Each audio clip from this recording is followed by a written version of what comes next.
Today's show is brought to you by True Classic Tees. Yeah, no, you see what your boy got on. Deke can attest to it as well. These shirts, super duper comfy, but stylish at the same time because you don't want to have to substitute or sacrifice style for comfort. I hate when that happens. But with a shirt like this, man, see the biceps stay a little tight. You say it right. You got it all. Still got a little wiggle room right here. So if it is a cheat day or I happen to binge a little bit harder the night before, I got a little play room, baby. And it just looks good. I mean, you can't complain with the drip, drip, drip. All right. But like we always do, we're going to talk about them. You know, we got a promo code. Promo code is MOATS. Use that. You get 25% off of your purchase at True Classic Tees. So do not waste time, baby. Join the club. They got shirts, long sleeve, short sleeve hoodies, and the comfort sweats as well, man. You definitely want to check them out. There's the promo code. Shout out to True Classic Tees.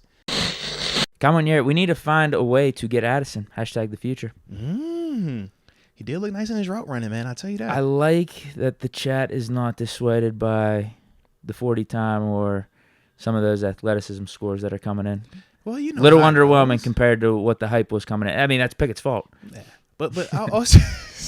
I mean, you don't say, hey, I think he's going to run a 4.29 or something, 4.3. You remember how we all looked and we was like, huh? It was like, maybe he knows something we don't know, but I didn't see that. But we'll also say this, man. You're going to get the combine results. Some people overreact to it. Some people going to underreact to it.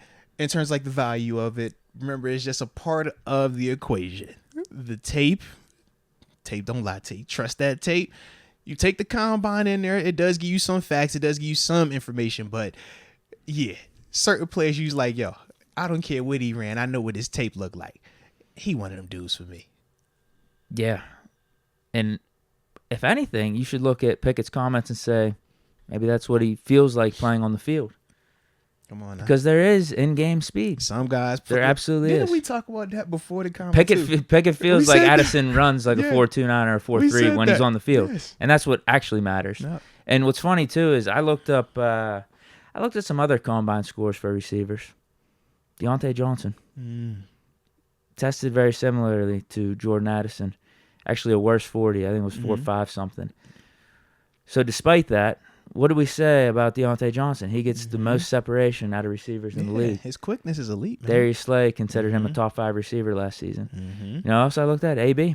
4.5 something. Like, very underwhelming. Yeah. Very underwhelming. It just doesn't matter. I actually root for it, and remember I said this last year. When Devin Lloyd ran like a 4.6 or something on the 40, I was like, oh, I'm pumped. Now he could actually maybe drop to us. Yeah. Because what I actually see is not, it doesn't even matter what I see. I see fast. I see playmaking from no matter who it was. With Devin Lloyd last year, this year, Jordan Addison. That's what I want. I mean, combine time, it doesn't matter. And then the funny part is this. You get the reverse. You'll get the ones that go out there and run a crazy time. And you cut that tape. You're like, bro, why I always see you getting ran from? How are you this fast, but I always see people peeling away from you? Why is Claypool not getting separation? Like, how is your time this fast, but I always see you caught? Or I always see you, you know, like, that's the other part.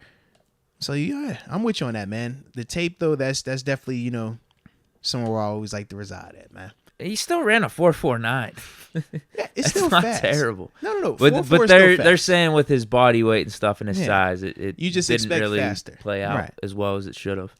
It's funny when I hear people say 4.4 is slow. I'm just like, you've never been on that football field with 4.4. 4.4 is rolling. When you talk 4.2, that's like elite speed. But the amount of people that are actually running 4.2s out there ain't a lot of that. 4.4 though, man, that is plenty fast. Plenty fast. Yeah. The other thing with Addison is I feel like no matter what he does at the pro day, if it's even the same speed, he's still going to be a top 3 or 4 receiver prospect. And how these receivers have been getting drafted these last several years, there's like 5 or 6 that always go in the first round. If Jordan would have ran 4.3 or 4.2, he just bumps himself in the top 10 category. Right now, he doesn't hurt anything. He just didn't boost his stock. Because when you cut his tape on, he still has elite level separation. And why is that? Because he knows how to change levels when he's running his routes. He understands how to have good hot feet when he's getting in and out of his breaks. He's fundamentally sound in terms of when he's catching the football. Those are all the reasons why he's still going to be a dope prospect and a dope player at the next level. We just look at the 4.4 and say, well, hey, if this guy ran 4.3 or this guy ran 4.2, what does that got to say about him? He's slow. No, he's not slow. That just means these guys are elite speed. But elite speed, if it's just straight line, you're Tyreek Thornton. I don't care about that. I want a dude that can get open. Can you beat a press?